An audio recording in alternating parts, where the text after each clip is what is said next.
respect to your time, respecting your time and rewarding you for being timely as well, we'll get started. I'm Steve Hadcock. I'm chair of the NACAA Scholarship Committee, and so today just kind of want to walk through, and talk about some things about the scholarship program, covering how do you get can you get a scholarship, then how can you contribute to the scholarship, so that you can become eligible for a scholarship.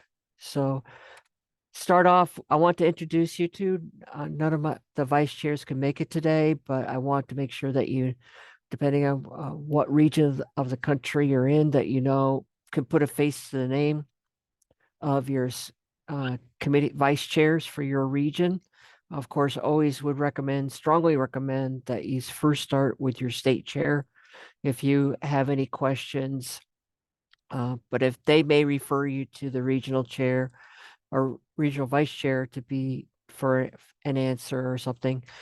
So these are who they are. We've got Stephen Brown, who is our Western Region Vice Chair, Jennifer Lutz, who is our North Central, Bill Sharapa is our Northeast, and Carol Knight is our Southern Region Vice Chair, and I am the National Chair of the Scholarship Committee.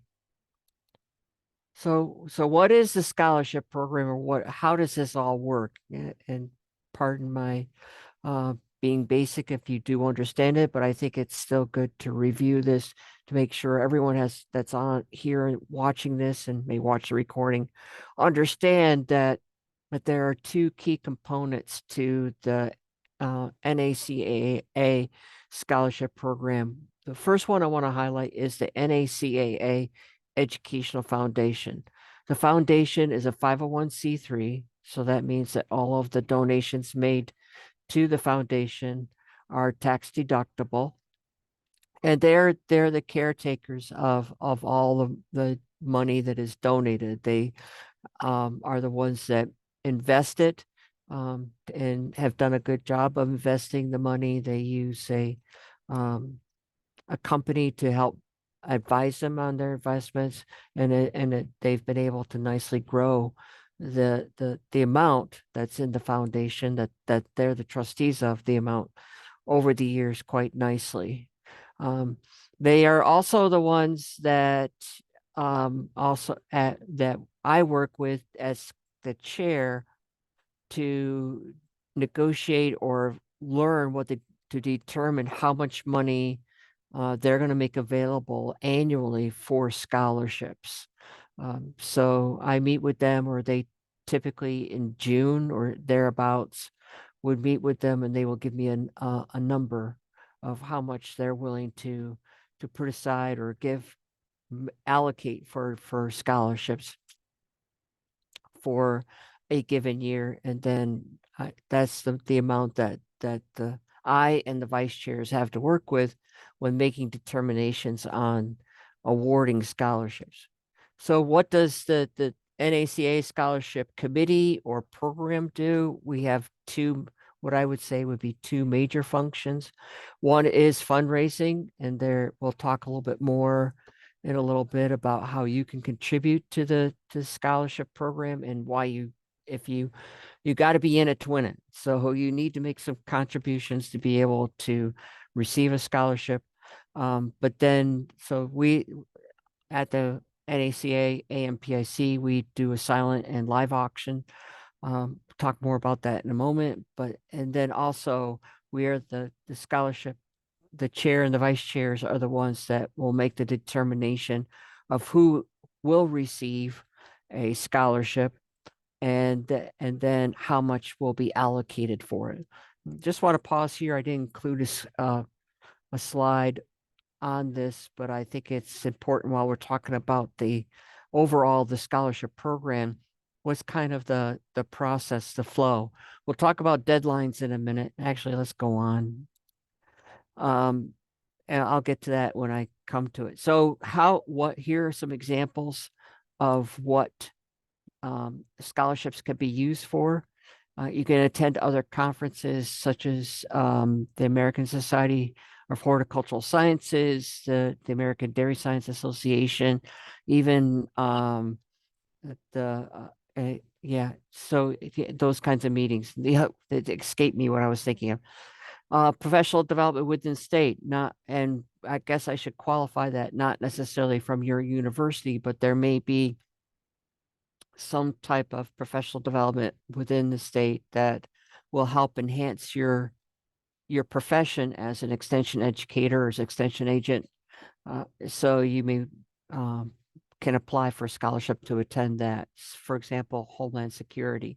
We had somebody apply a couple of years ago that wanted to become a flower judge for account for fairs, and that's something that would help in their job, and they could train their um, ornamental, their master gardeners or ornamental producers in their county how to do what a judge is looking for, so that they can hopefully do better if they're doing any kind of judging.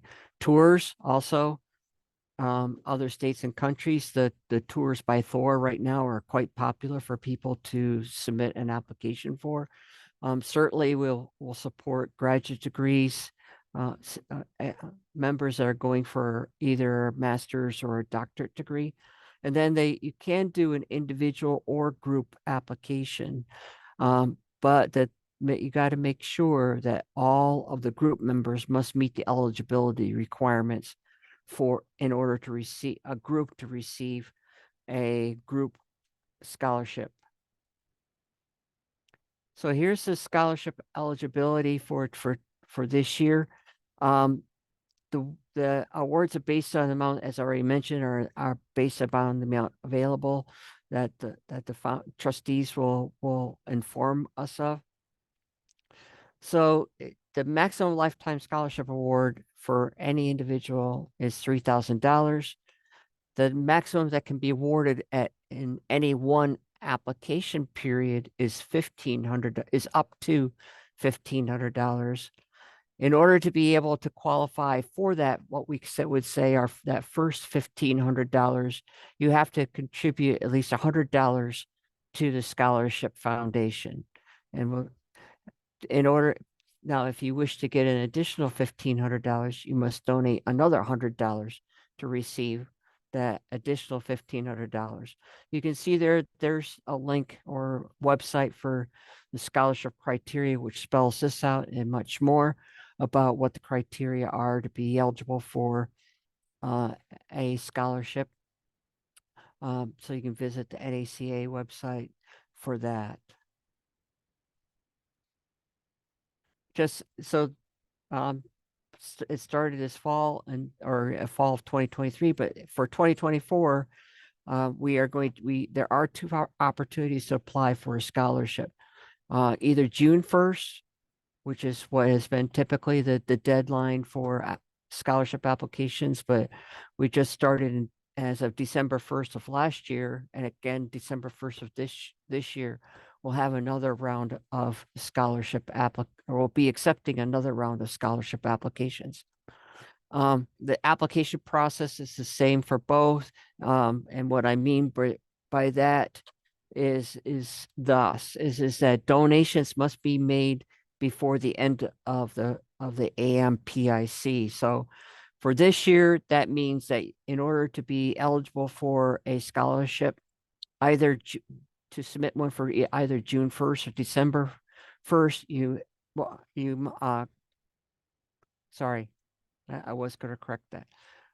So it is different, and I got myself even mixed up a little bit.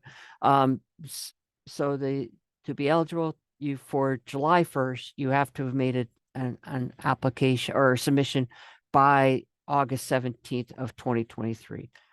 For the December 1st one, you have to meet the criteria, donation criteria by the end of the Dallas meeting, which is around July 17th or thereabouts. So the deadlines are a little bit different in that respect for deadline eligibility for the June 1st or the December 1st. However, both the professional development, this is true for the June 1st and December 1st applications. Professional development is to be completed before the next AMPIC. So that means before Montana. So that means June 29th of 2025, which means it's a little bit shorter time frame that you have to um, use that professional development fund that you apply for to attend some type of professional development activity. So how do I apply? So when you go to the NACA website, you should see this down below the kind of the splash area, and you can see and hopefully, well, it's too late now. If you apply, you hopefully or may have seen this when you had made an awards application.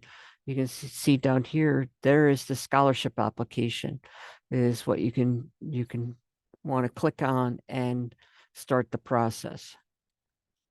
So this is what it looks like. It's all online. There are various sections. I'm not gonna didn't show all of the sections, but it's pretty straightforward as to submit an application. Um, the key things that I would really strongly, because it's getting more and more competitive. For the last couple of years, especially for the 2023 round, it was very competitive. That the committee works very hard to try to um, award something to each application, but we look critically at each application to see does it work? Is this application communicate to us that what this individual group desires to do is merits an award from the NACA scholarship program. So you don't have to write in some sections, don't have to write the next great American novel, but you really do need to make sure that you provide enough information to compel us or give us confidence in that, yes, this is very important to an individual or a group. They really do need this scholarship to be able to successfully carry out this scholarship, this professional development activity. So one thing would be here is total estimated cost of training activity. I believe, and I believe the committee believes that you have to have skin in the game. So can't be that you can submit. I would not suggest that you submit an application where all of the funds are for the activity are from the scholarship. That we would like to see possibly your university, maybe some other sources that you have available that will be contributing for the professional development activity that you submitted for. There will also be a section where we'll be asking where you can document and share why this is important to your professional development. What are you going to gain from the attending this professional development activity? All of that information will, if you do provide a compelling narrative on why that's important, it will certainly make your application much more competitive and strong than one that does not really give the scholarship committee a great idea about what you are planning to do. So a little bit at this point, well, what is the whole process here? So by June 1, and I would say, my experience in looking to see when people start to do this, I would say start sooner than later. Even early May, starting to complete your application. You could, in theory, you could do it now if you wanted to. But at least maybe now start taking time to start drafting something about the professional development activity that you want to attend, and why do you want to attend this, and definitely want to be thinking about your budget and kind of get that lined up so that you can submit that along as well. So by June 1, then they're submitted. Then the state scholarship chair is going to review um, the application that you make. Um, each respective state scholarship is chair who has a scholarship submission will be reviewing them. If there's something that they find that could might be slightly wrong, like something's missing, um, then they will contact you to let you know, hey, maybe you better add this. Maybe it's amount received from other sources, for example. Um, and then they will approve it. Um, they also hopefully will recognize that we've had some instances of late where two big things would be somebody makes an application and it's after the the meeting the annual AMPIC takes place. So for example, let's say in December somebody applies for um, a professional development activity that's going to take place in August of 2025. The meeting's going to be, the AMPIC will be done well before that. So that would be a red flag that person would not be eligible for the December 1st application period, but they could turn around and submit their application in June, and then it would definitely qualify. They might also, another thing that's kind of a red flag is that the scholarships cannot be used to attend AMPIC meetings. So that's kind of the things that the two that jump out to me that I'm thinking about, that jump out that a state scholarship chair should be looking at. Then it goes on to the regional vice chair.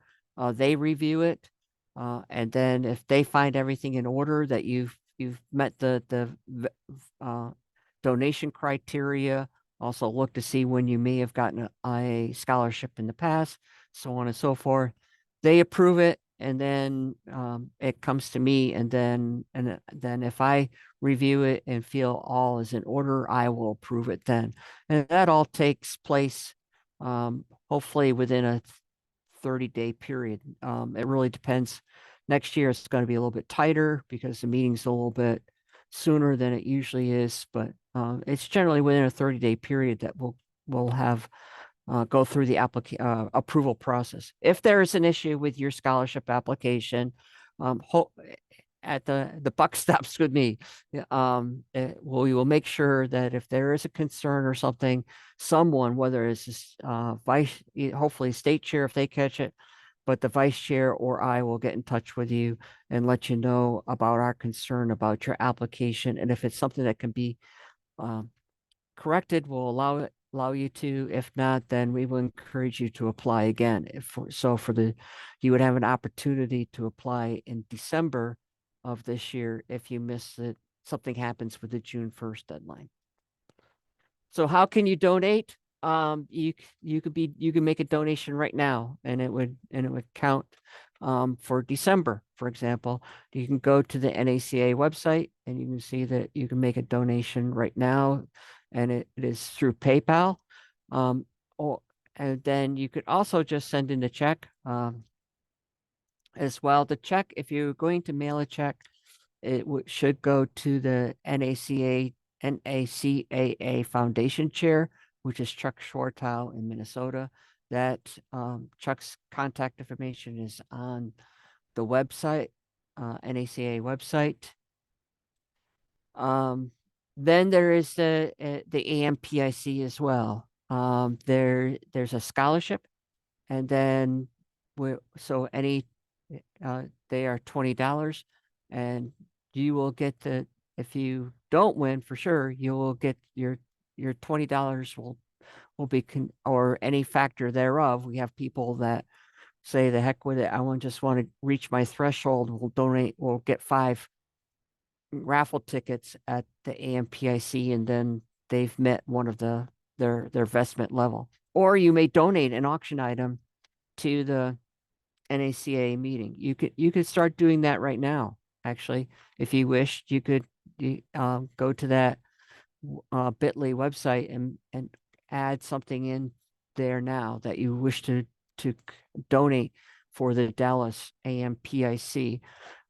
All the the bid amount, whatever the winning bid amount is for your auction item, you receive it. The bidder does not receive credit for the donated item. It's the donor that receives credit for the donated item. And your state may have scholarship auctions as well. And just make word of advice there is that hopefully the state is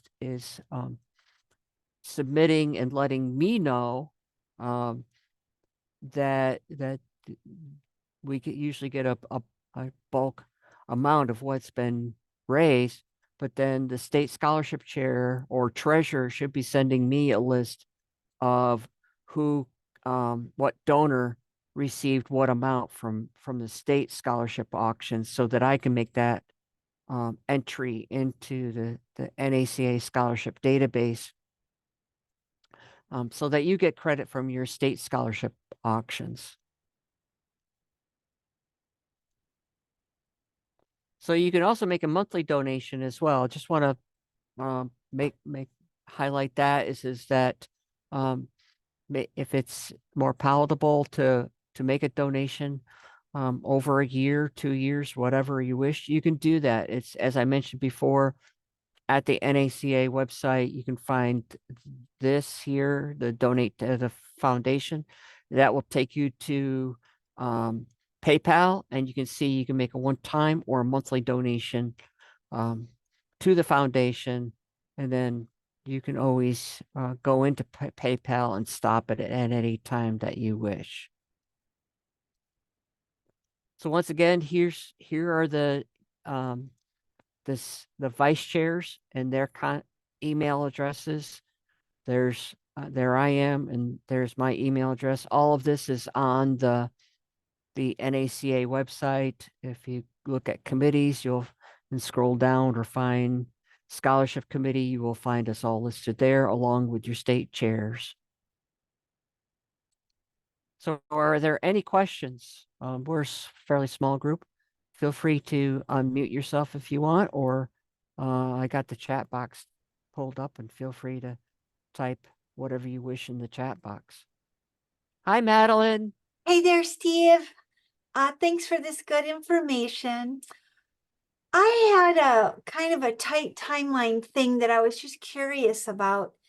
Would it be possible to apply for a scholarship in June 1, at the June 1 deadline, and attend a July 7th through 11th farm management conference?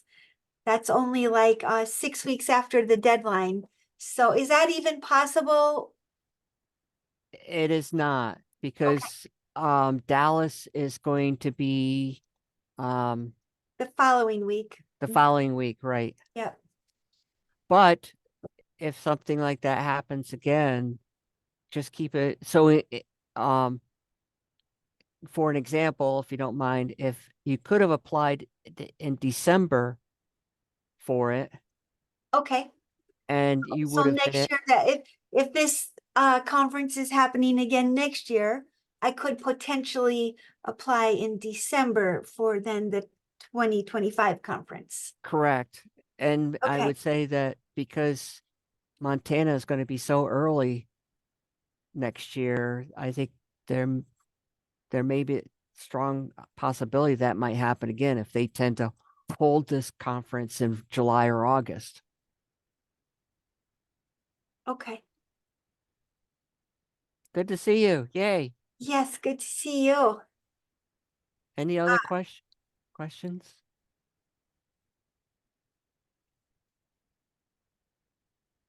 Um, thinking a little bit more about the contributions.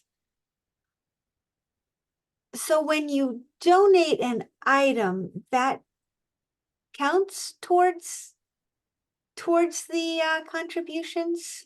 Yes. So let's say and you have, Madeline, I think you did donate something in Iowa last year. So let's say for the sake of argument, you make something, maybe it's some pottery or something else, and in the and it's at the silent auction, and it brings $65. Well, that $65 that it brought in the silent auction will be contributed to you as the donor. Okay, because I just checked my contributions list, and there's the only thing that was there from 2023 is the $37 worth of items that I purchased. Not the, because I had like 4 or 5 different things in the uh Okay. auction. So Right. if we see that, how do we bring, to whom do we bring that to attention? To me, because Okay. it's yeah, I'll double check that.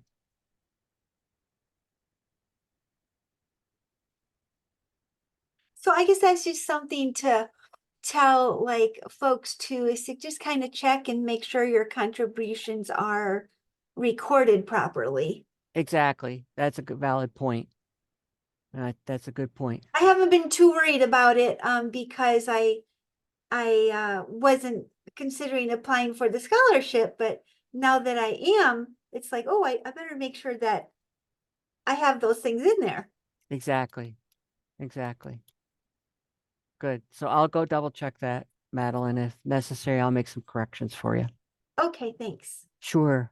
Sawyer? Stephen, thanks again for this presentation. I thought that was really good, and I'm new to extension here in the University of Idaho, and that was really good. I'm looking forward to some potential professional development opportunities.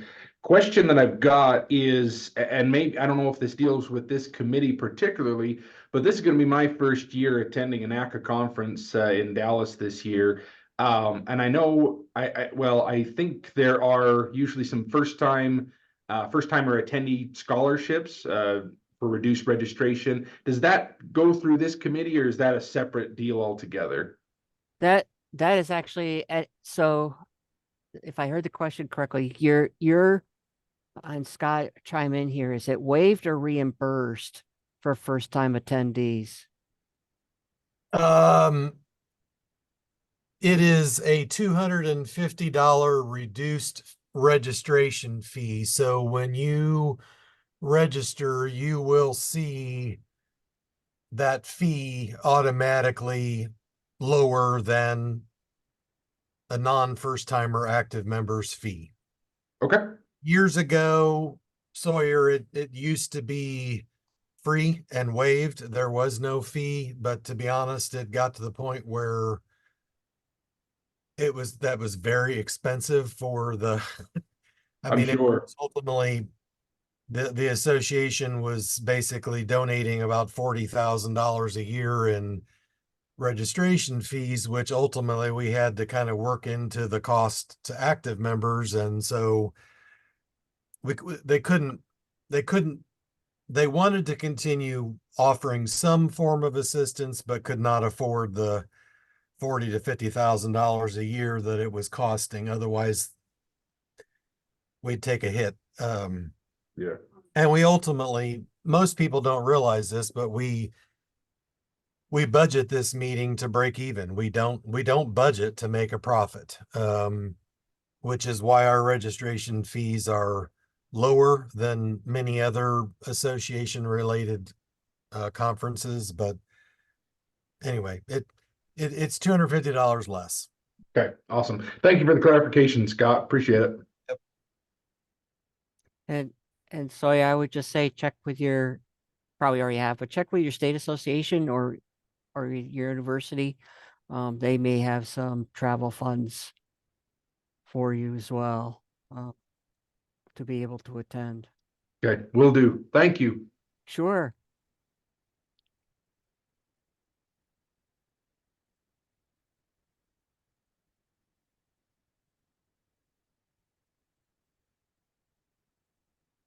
Yeah. Yeah. I saw your comment, Scott, and yeah, I'm glad that I explained it correctly. That it's the donor that gets the credit for the scholarship item, not the bidder. Okay. Any other questions? Yeah, when I got that from Scott, I was thinking like last year, like my colleague Lisa and I kind of donated some things together. So the larger item that we donated might show up on Lisa's um contributions instead of mine. So I'll check that out with her. All right. So yeah, maybe we need to have another conversation at some point, Madeline. I'm gonna go back and check my records to see what specifically was donated by you, what it received. And that may be one of the reasons why it looks low to you. And so we can, if you want it adjusted, I'm happy to do that. Okay. And then it's not the value of the item you donated, it's what it actually brought in the auction that Exactly is right. recorded. Because That's those correct. are helpful clarifications. Yeah, exactly. And honestly, our people are pretty generous, and usually they bring, most of the time, bring more than what the suggested price is. Very good. Well, thanks for the information. You're welcome, Madeline. Have a great week, everyone. Yes, I guess we're all set, Scott. Thank you for hosting us. No problem. Bye-bye.